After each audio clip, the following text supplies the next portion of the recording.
Bonjour. Cette capsule a pour objectif de vous présenter comment les neurosciences expliquent les bases de l'apprentissage. Stanislas Dehaene est un neuroscientifique, professeur au Collège de France. Ses recherches en cognition sur la numératie et sur les structures neurales sous-jacentes de la lecture l'ont amené à participer activement à cette représentation des bases de l'apprentissage. Cette démarche s'installe en parallèle avec la montée de la neuropédagogie, science relativement nouvelle qui s'intéresse aux réseaux de neurones qui soutiennent les apprentissages. La neuropédagogie cherche à développer de nouvelles méthodes d'enseignement, mais s'interroge également sur les meilleures façons d'apprendre. Stanislas Dehaene en a déduit que les fondations de l'apprentissage étaient constituées de 4 piliers qui soutiennent le module cognitif de l'apprentissage. Les sciences cognitives ont donc identifié 4 facteurs principaux pour améliorer nos apprentissages: l'attention, l'engagement actif, le retour d'information et enfin la consolidation. Ces facteurs sont souvent désignés sous le terme de 4 piliers de l'apprentissage. Il s'agit d'un ensemble de concepts élaborés suite aux recherches en neurosciences et en sciences cognitives. Ces piliers s'adressent aussi bien aux jeunes apprenants en milieu scolaire qu'aux adultes en milieu universitaire ou dans toute autre situation d'apprentissage. Ces apprentissages sont basés sur la capacité du cerveau à être plastique. Le fait que nos réseaux de neurones soient en mesure de se développer, de s'améliorer, permet à tous, quel que soit son niveau scolaire, son âge, sa culture, son milieu social, de pouvoir apprendre.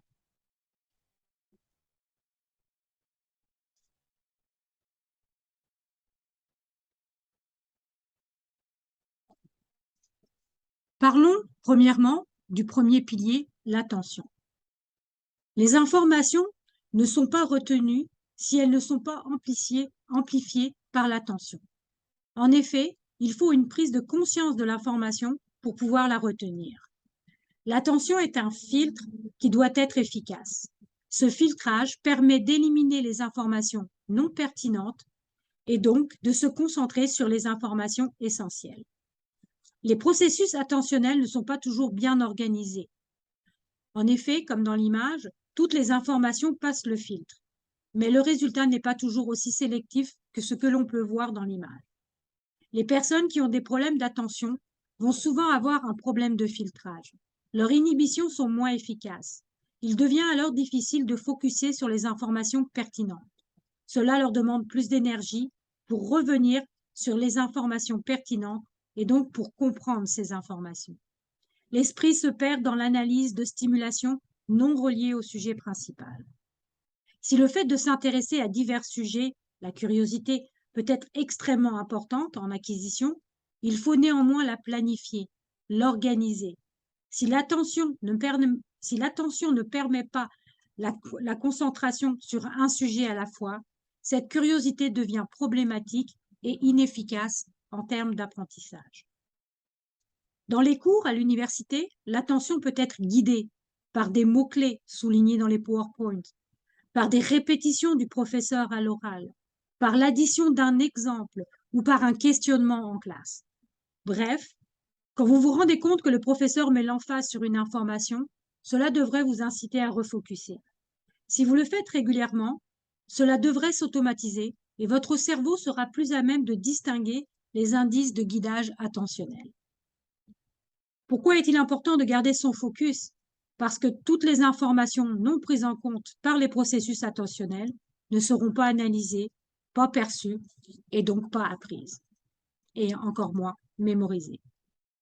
Des expériences en cécité inintentionnelle montrent que lorsque vous êtes attiré par un élément de votre champ visuel, vous ne percevez pas les autres stimuli. Votre cerveau est aveugle aux autres informations. Elles ne seront donc ni perçues ni mémorisées. Prenons une personne en cours qui se laisse distraire par un bruit et qui porte toute son attention sur ce bruit. Alors, le cours ne sera plus analysé. On sait aussi que l'attention est un phénomène social. Par exemple, si on regarde en l'air, les gens autour de nous vont avoir tendance à diriger leur attention vers le ciel. Donc, dans la classe, moins l'ensemble des apprenants est attentif, plus il sera difficile de conserver son attention. Quoi faire pour refocuser? Listez tout ce qui vous distrait. pour amoindrir ces facteurs de distraction. S'asseoir en classe, sur le devant de la classe pour éviter les bruits, les discussions des autres. Savoir dire non à certaines tentations, comme lorsqu'on étudie un sujet, ouvrir 15 pages web de façon simultanée sur ce même sujet. Se concentrer sur une chose à la fois. Rester centré pendant un temps limité permet de garder son focus en attention soutenue. Lire les PowerPoint ou des éléments du cours en avance permet de lister les points importants et permet de focuser pendant le cours sur ces termes pour être sûr de bien les comprendre. Passons au deuxième pilier, l'engagement actif. On pourrait voir la notion d'engagement selon 3 niveaux. Le premier niveau est un niveau passif. Il s'agit de recevoir les explications de l'apprentissage. C'est un mode unidirectionnel, du professeur vers l'apprenant. Il est très limité en termes de capacité ou de possibilité d'acquisition. Le niveau 2 serait un niveau actif. Discuter, manipuler les informations, élaborer des exemples personnels, se mettre en situation quand c'est possible, approfondir l'information. Le niveau 3 serait un niveau constructif. Aller au-delà, faire des hypothèses, participer, collaborer, interagir entre étudiants, co-construction du cours, revisiter le cours à plusieurs et se renseigner sur des informations complémentaires, visionner des vidéos sur Internet ou lire un article relié au cours. Finalement, j'ajouterai un 4e niveau. Être en mesure d'expliquer aux autres ce qu'on a appris. Enseigner à ses pairs dans ses propres mots. Cela permet de bien savoir si l'information a été acquise. Et quand on arrive à faire ça, en général, les recherches montrent qu'on a une capacité de rétention de plus de 90%. De plus, manipuler les informations et les retravailler permet d'en faire du matériel de révision, qui servira pour le 4e pilier, la consolidation. Notons que pendant un cours magistral, l'engagement est souvent moindre. Peu d'actions, peu de possibilités d'implication. La curiosité, avant ou après le cours, peut permettre de développer cet engagement. Et plus on trouve de connexions, plus notre circuit de récompense est stimulé et donc plus on aura plaisir à apprendre. On sait que la nouveauté a aussi le pouvoir d'activer le cerveau, mais attention à la complexité de certaines informations. Cela peut avoir un effet contraire. Bien comprendre les concepts de base avant d'aller plus loin. Ne pas avoir peur d'utiliser de bonnes vulgarisations. 3e pilier, la rétroaction. Cette rétroaction peut être positive ou négative. Elle est négative dans le sens où elle va permettre à l'apprenant de corriger ses erreurs. Cela est important et ça permet de renforcer les informations initiales. Revaloriser l'erreur, non pas comme un échec, mais comme une façon d'aller de l'avant, de mieux comprendre, de relier les éléments entre eux, de renforcer les informations. Donner des rétroactions, quand c'est positif, renforce le plaisir et permet de stabiliser les réseaux de neurones sous-jacents et peut engager la curiosité et l'envie d'aller plus loin. La correction, elle, devrait permettre de changer, de modifier les réseaux de neurones sous-jacents, c'est-à-dire d'utiliser la plasticité du cerveau. La rétroaction sur les erreurs permet de les comprendre, mais permet également d'éliminer les erreurs persistantes, redondantes. La recherche a montré que ces erreurs proviennent d'apprentissages préalables automatisés, mais que cette automatisation ne s'applique pas dans la situation présente. Le questionnement et les réponses permettent de savoir où on en est dans les apprentissages, d'identifier nos acquis et de pouvoir revenir sur les informations moins bien mémorisées. À l'université, il y a peu de temps malheureusement pour les rétroactions, d'où l'importance du travail de questionnement, des groupes de pairs, des interactions pour effectuer ce travail de rétroaction. Attention, revenir sur une erreur ne veut pas dire utiliser la punition. Ce n'est absolument pas un bon levier pour l'apprentissage. Dire à quelqu'un systématiquement que ce qu'il fait n'est pas bien, pas bon, pourrait entraîner une résignation acquise, une estime de soi diminuée. Surtout chez les plus jeunes. Il est donc important d'expliquer l'erreur, de faire en sorte que l'apprenant comprenne son erreur et être sûr que la correction est intégrée par l'apprenant. On utilise donc la métacognition, apprendre à corriger ses erreurs et surtout ne pas en avoir honte. Quatrième pilier, la consolidation. Elle est basée sur la répétition des acquis. Répétition qui doit être espacée pour être plus efficace. Rappelez-vous que l'attention soutenue ne dure pas très longtemps. Après la répétition, vient aussi l'automatisation de certaines informations. L'automatisation peut être intéressante car cela demande moins d'énergie. Rappelez-vous de vos tables de multiplication. Comment c'était difficile au départ de les apprendre, puis à force de répétition, le processus s'est automatisé et maintenant vous pouvez utiliser vos tables de multiplication avec beaucoup moins d'efforts et les mettre en pratique très rapidement. En fait, tout ce qui permet de renforcer la trace mnésique sera bénéfique.